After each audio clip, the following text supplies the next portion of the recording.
Howdy, howdy, Sue Devil here, and welcome to the after action report of my first battle in Shadow Online Gaming's tournament. I wanted to take a look at my battle and specifically go over the mistakes I made, where I could have played better, and how I could have adjusted slightly to improve my performance. And this is something that I do like to do and look at my replays. I don't really post these up, but I think I should, as part of, for the interest of those people that really like to think their way through these things. Again, this is not for everyone, so I'll just go over where I think I played poorly, could have improved, and what I should have done to slightly adjust my plan. That's one of my big problems when I play, is I make a plan and I go with the plan that I had.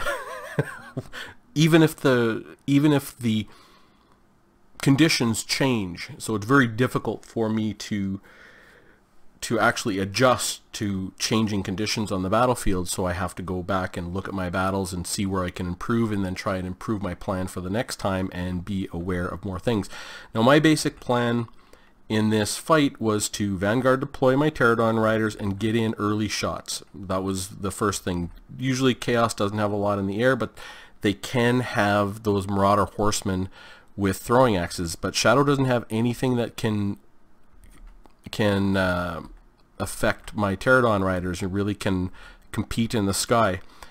And the deployment, we're going to look, this is something I do all the time. I like these straight line deployments. This is from my campaign play, where I'll make a straight line deployment just like this, and I'm susceptible, and he has he has the pendulum. Where is it called? The penumbral pendulum, which is perfect for a setup just like this, and that's why you set up your units a little bit further apart, a little bit offset, not quite so symmetrical. So my plan was, I did deploy Crockgar up front and my infantry back to give my Pterodon Riders time to fire, to really give them time to operate, so it would take longer for the engagement to begin. But if you look, he's only got his Lord on foot, so he's not very fast. He's only got 35 speed. He's very, very vulnerable. So I start the battle, and my guys just start shooting. I'm going to recognize that I want to use the Hand of the Gods on his sorcerer, but what I should have done is taken all of my Pterodon Riders and focused fired on this sorcerer. There's nothing that's going to shoot me in the sky, but I saw, well, these Dragon Ogres are a good target. They only have 40 armor. I want to poison them. I was so worried about these Chaos Warhounds because I've been crushed so many times by them, so I wanted to get one of the Chaos Warhounds here with poison. But I really should have just taken all my Pterodon Riders and focused on that Lord, and for some reason I moved Crockgar forward. I really just wanted to use this Hand of the Gods, but he's plenty fast. So use the Hand of the Gods on the Sorcerer, and I will use that ability. Boom. So I knocked down a third of his health. Had I had all these guys focused on that Chaos Sorcerer right away, it would have made a pretty big impact. Now, I also could have taken this group that is right here and then started repositioning them right here, so there's no way through on this side, and there's only this side to come through, so I have really a much better position for my backline units, my Temple Guards, and I can start my engagement. You see, I'm getting damage on multiple units, but not a ton of damage on one. So focus fire is very important in this game, and now you can see I'm going to countercharge with my warriors, but I could have easily pushed them all right back and had them positioned here before he got even close, and that would have just given more time. His whole army would have had to come in and fight me. I've got my Pterodon Riders split up. I don't use any of their bombs, but I mean, I'm casting my spells, but here comes that pendulum. So boom, look at all the health he's taken off my Saurus warriors. Had I been focused really hard on his Chaos Sorcerer with that Hand of the Gods, he might not have been able to get that cast off, because sometimes you can't cast when you're fighting. I do send Crockgar in. I'm happy with this engagement. There's nothing here that I can worry about. I've really got to worry about these Dragon Ogres here. These these halberds with these halberds. So I'm just going to go and fight. So I'm happy with what I was doing with Krokar. So my plan was to really micro Krokar. The Shadow is a very good Lord Killer. I was worried about just, you know, not worrying about my army getting my Pterodon Riders going and microing Krokar, just keeping him in and out, keeping away from the halberds. Now he's bringing in his Dragon Ogres. He's just going to come into that line, and I wanted to go back because Krokar is anti-large and they're large, so I send him back. Probably not the best engagement because those halberds are all sitting there. I could have brought Krokar all the way around to this side. No problem. Well, there's halberds over here and just kind of helped out. But I'm chasing these guys off, but here I'm going to forget these units. So these units are just sitting here doing nothing for some time because I chased off the Warhounds on this side. I wanted to chase the Warhounds off with my Pterodon Riders, but I really don't think I needed to do that. Again, I also wanted to chase off these Chaos Marauders with my Pterodon Riders. I don't think I needed to do that either. They're quite weak. I should have just brought them back, focused on these Dragon Ogres, you know, with all 4 of my Pterodon Riders, and you know, bring my Temple Guards in. This side of the fight, I mean, these guys are doing just fine. I have been able to bring some extra units in to help out here. The Chaos Marauders aren't so tough. These Temple Guards are doing fine. Really, over here's just fine, but I could have easily brought Krokar in over, cleaned up that fight with the great weapons, or really focused down one of these heroes, or focus down the Dragon Ogres with all 4 of my Pterodon Riders. These, I don't have a whole lot to worry about from these Chaos Marauders. I really don't. But I just didn't see that during the fight. And again, here I go, losing my micro on my Temple Guards. Had I been set up over in this area, it'd be easier to micro because I just don't have anything to worry about from here over to here. I only have to worry about what's coming in from this side and what's busting in through the middle, which is going to be really hard to do with these Saurus Warriors in the front. So I'm going to have a much better type of engagement. Also, you can see all of my Pterodon Riders, I didn't use one rock. Like I could have dropped rocks on, you know, these guys here. You know, I could have dropped rocks on these guys here. You know, I did a decent job of keeping Krokar healthy, getting him out of the way. But really, again, you can see here I lost that micro. These Temple Guards need to come back. They don't have them in the battle. I'm not using them. Saurus Warriors I'm not using. So that's kind of where I really do tend to lose my micro. And these guys are going to sit here doing nothing for a very long time. So I finally noticed these guys, and I'm going to bring them back in the battle. I don't know how long it's going to take me to notice these Temple Guards, because I'm over here microing Krokar, worried about these units that don't matter. They really don't. What units matter is that Chaos Sorcerer. You know, I could have brought Krokar over here early if I needed any kind of help with that Chaos Sorcerer and just crushed him. You know, that's exactly what Krokar does. He's absolutely devastating when it comes to that. But this Chaos Sorcerer, right here, he gets to cast spells all game long, and I did nothing to challenge that Chaos Sorcerer at all. Still got my Temple Guards here doing absolutely nothing. Again, I'm sending off my Pterodon Riders and my Skink Priest and Krokar to push off these guys. I really don't need to. Here's where the fight is, on this pocket and this pocket, and I'm not putting enough focus onto those 2 pockets. So what I wanted to do is just look at really the gaps in my play, how I should have deployed, where I should have focused, and how I could have done better in that fight. So we'll just take a quick look at the end plates, and then I ran a quick battle showing what I should have done and kind of the difference. Now against the AI, you're not really going to see, it's not a player. Players are very, very different, but I was very focused on these Warhounds. Now they didn't do a whole lot, but I didn't need to focus on them. I should have focused all of my Pterodon Riders on this Chaos Sorcerer and then these Dragon Ogres, and then really moved my units out to the side. I could have used my rocks at any time, didn't really use them, and allowed this army to really take the engagement more on their terms than they needed to. So I'm going to just go pull up another replay and we'll go over that right now. Alright, so this is what I'm talking about when it comes to alignment of forces. Now, I do this sometimes, I remember to do this, and then sometimes I forget and I get punished for it, like I did in that game where that pendulum went off and took so much health off my units. But, you know, just a quick stagger of your units, and he can run the pendulum like this or like this, but he's not going to get 3 units ever. I've got these units far enough apart to do something. I still got Crockar pushed out front. This was just a better deployment. And I've got my Pterodon Riders out front. I should have instantly focused all of my Pterodon Riders on this Chaos Sorcerer once I noticed there was nothing to challenge me in the air, and then instantly used my Hand of the Gods. So we'll see the difference here. When we play, I focused everything on that Chaos Sorcerer. He does have a shield. Here comes the ability. Bang, get some damage on him.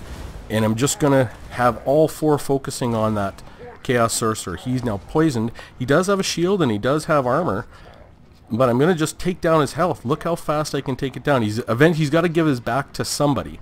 Now I'm moving my units over to here, just like I said, because it's going to be much more difficult for this army to come in and engage, and there's nothing that's going to easily come around. Like, he can take this Chaos Warhounds, but it's going to take some time to come around that edge, and I can set up a much more positive engagement for myself into this area where it's going to be much harder for this whole army to come in and engage me like he wants. So the AI never does everything quite right. I mean, they're charging with some units, but you can just see how much damage the focus fire of all 4 of those are going to do to that Chaos Lord, and he's not going to be able to get his abilities off. He's already getting ready to rout. His leadership's down to 21, and nothing is even engaged yet, and his leader is already getting ready.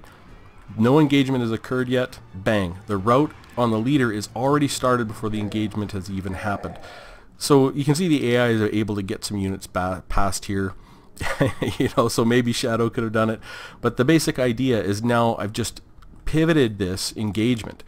I've got these guys can start engaging soon, a little bit sooner rather than later on that side, but it's going to take longer for this engagement to happen, which is going to allow me, if I want, to take my Skink Priest, cast that Harmonic Convergence on here if I like, the Curse of the Midnight Wind, whatever I want to do. So we'll hit play, and basically now that this Chaos Lord is running, I should have kept 1 on him, which I do in this replay, maybe 2, just to make sure I kill him, because now his magic is completely gone before the engagement even begins.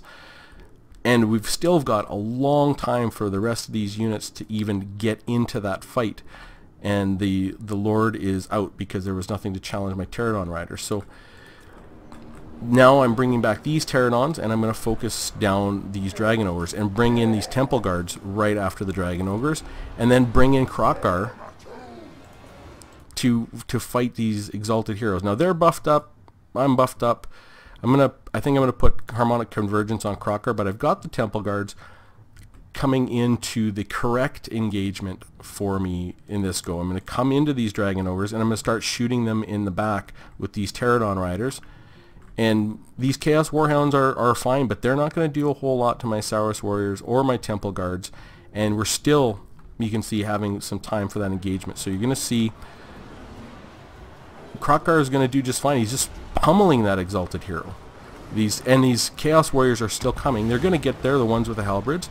But I'm really crushing that guy, and I'm going to get him routing right away because his hero is gone. Putting in a ton of damage on those Dragon Ogres. Now the hero's coming back, so I should really leave 2 on them.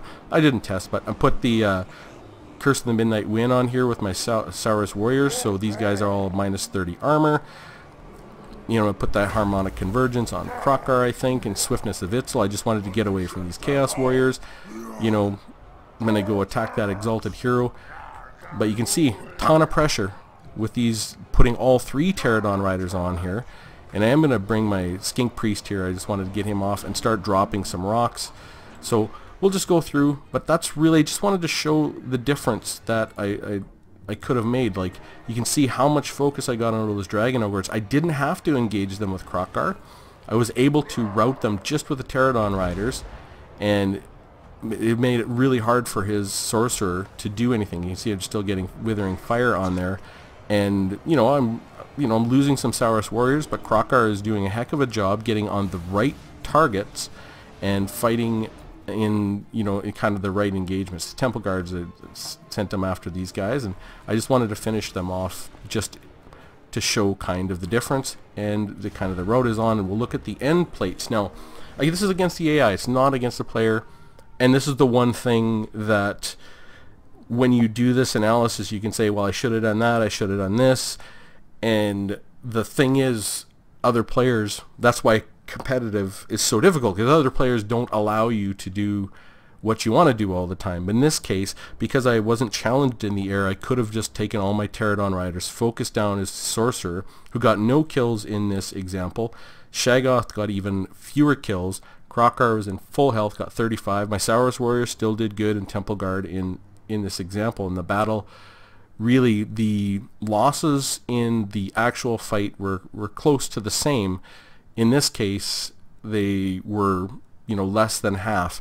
Not to say that would happen, but that loss of the Chaos Sorcerer Lord with all the magic and having your Lord route is going to affect the leadership of all these guys who have pretty low leadership as it is, and it would have made a real difference. So I could go into that more, but I'd love to hear from you guys different ways that I could have played that to improve my performance, or ways I could have changed the build. I was actually quite happy with the build.